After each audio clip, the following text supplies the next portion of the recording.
السلام علیکم پیارے بچوں، میں ہوں آپ کا آپ کا دوست سعید سادھو۔ آج ہم غالب کا دوسرا خط پڑھیں گے جو یوسف مرزا کے نام لکھا گیا ہے۔ غالب کہتے ہیں، اچھا پہلے دیکھتے ہیں یہ لکھا کب گیا تھا۔ یہ لکھا گیا تھا 27 شوال یعنی 19 مئی 1860 میں۔ بیٹا یہ آج سے کم و بیش 150 سال، ہاں بلکہ 150 اور 60 160 کم و بیش 160 سال پہلے کی اردو ہے۔ اور دیکھیے کہ غالب کیا کہتے ہیں۔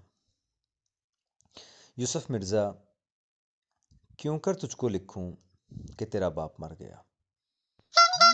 یعنی یہ بات اس میں سمجھ آ رہی ہے کہ یوسف مرزا کے والد صاحب فوت ہو گئے ہیں اور یہ ان سے افسوس کا ان کو لکھ رہے ہیں۔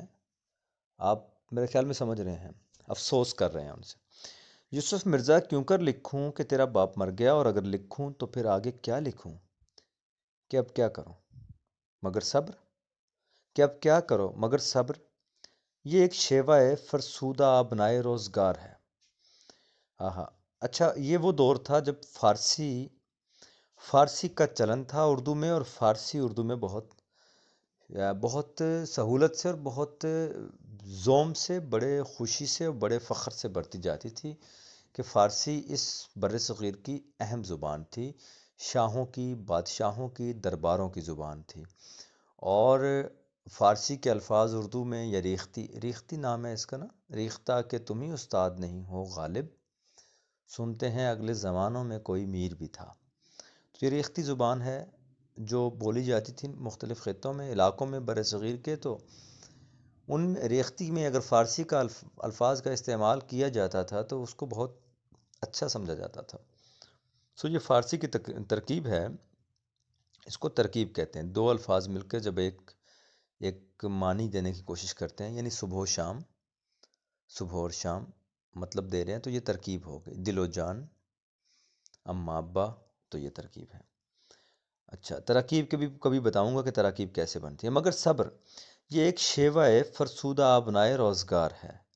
اب جب یہ زیروں کے ساتھ کوئی تراکیب آتی ہے نا، یعنی صبح شعور، تو جب ہے کی زیر آتی ہے تو پھر ہم نے آخری لفظ کو پہلے لگا کے ساتھ میں اضافت لگانی ہوتی ہے۔ اضافت کا کی کو کہتے ہیں۔ صبح شعور، شعور کی صبح، ٹھیک ہے۔ دل آزردہ، آزردہ کا دل یا آزردہ دل، آپ کی کا لگائیں گے اضافت۔ میں اب آپ کو ایسے، دولت دل کی دولت، ٹھیک ہے۔ تو جہاں پہ زیر آتی ہے ہم نے آخر سے اٹھانا ہے۔ مگر صبر، یہ ایک شیوہ فرسودہ آبنائے روزگار ہے، روزگار کی آبنا کا فرسودہ شیوہ، ٹھیک ہو گیا۔ اب سمجھیے، روزگار زندگی کا روٹین، زندگی کی صبح و شام، زندگی کا بہاؤ۔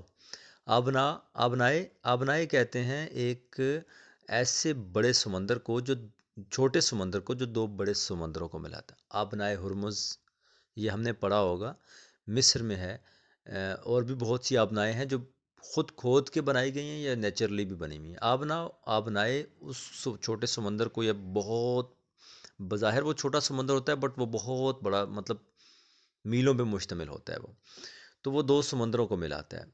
تو یہ کہتے ہیں کہ شیوہ فرسودہ آبنائے روزگار کا ہے، زندگی کا جو چلن ہے اس کا جو سمندر ہے، یعنی زندگی کے سمندر کا ایک فرسودہ روٹین ہے۔ شیوہ روٹین ہے، یعنی زندگی کی جو یہ ہماری گہما گہمی ہے، اس کی ایک فرسودہ سی روٹین ہے کہ کہنا مگر صبر جو ہے یہ کرنا پڑتا ہے۔ یہ ایک فرسودہ سی روٹین ہے زندگی کے اس سمندر کی، یعنی زندگی کی اس رنگا رنگی میں ہمیں صبر کرنا پڑتا ہے۔ اور یہ ایک فرسودہ سی، فضول سی، ایک پرانی سی ایک روایت ہے کہ ہمیں صبر کرنا پڑتا ہے۔ تعزیت یوں ہی کیا کرتے ہیں اور یہی کہا کرتے ہیں کہ صبر کرو۔ ہائے ایک کا کلیجہ کٹ گیا اور لوگ اسے کہتے ہیں کہ تو نہ تڑپ، بھلا کیوں کر نہ تڑپے۔ یعنی ایک آدمی کا کلیجہ کٹ گیا، اس کا والد چلا گیا، اور وہ کہہ رہے ہیں کہ تو تڑپ نہ، بھائی کیوں نہ تڑپے غالب۔ دیکھیں یہ غالب روٹین سے ہٹ کے خط لکھتے ہیں نا.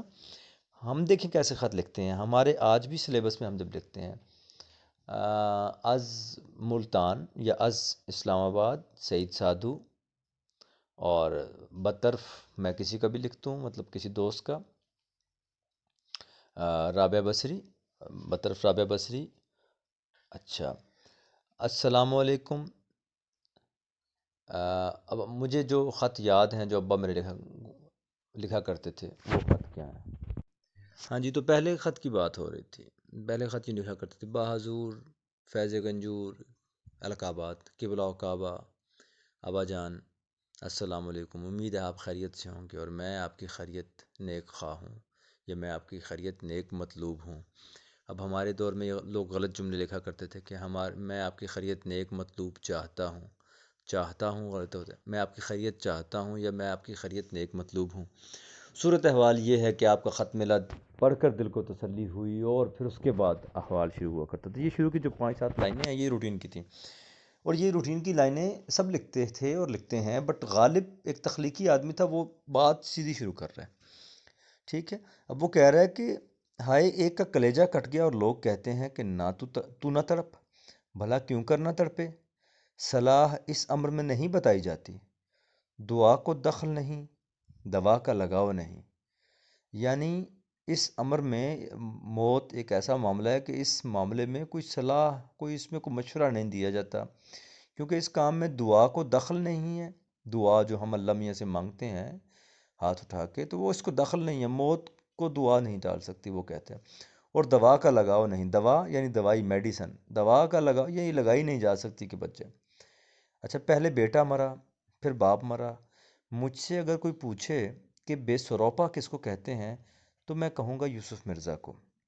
بے سروپا کا ویسے تو مطلب ہوتا ہے کہ تمہاری باتیں بے سروپا ہیں، فضول ہیں، لیکن یہاں بے سروپا کا مطلب ہے بے یار و مددگار، یتیم. اردو میں ایک اور لفظ ہے مہتڑ، پنجابی میں اسے مہاتڑ کہتے ہیں. مہتڑ وہ شخص جس کی ماں مر جائے. یتیم، بے یار و مددگار، تو یہ اس کو سروپا. اگر کوئی مجھ سے پوچھے کہ بے سروپا کس کو کہتے ہیں تو میں کہوں گا یوسف مرزا کو. تمہاری دادی لکھتی ہیں کہ رہائی کا حکم ہو چکا تھا. یہ بات سچ ہے؟ اگر سچ ہے تو جوان مرد ایک بار دونوں قیدیوں سے چھوٹ گیا، نہ قید حیات رہی نہ قید فرنگ. اچھا، اس کا مطلب یہ ہے کہ یوسف مرزا کی دادی حیات ہیں، ابا فوت ہو گئے ہیں. اب وہ ان کے ابا کے بارے میں بتا رہی ہیں. تمہاری دادی لکھتی ہیں کہ رہائی کا حکم ہو چکا تھا.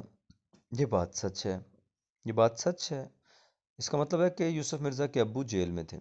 اگر سچ ہے تو جوان مرد ایک بار دونوں قیدوں سے چھوٹ گیا، نہ قید حیات رہی نہ قید فرنگ. اچھا، وہ گوروں کی قید میں تھا تو وہ اب دیکھیں دونوں قیدوں سے چھوٹ گیا، نہ قید حیات رہی، نہ زندگی کی قید رہی، نہ قید فرنگ، نہ گوروں کی قید رہی. ہاں صاحب، وہ لکھتی ہیں کہ پینشن کا روپیہ مل گیا تھا، وہ تجہیر و تکفین کے کام آیا.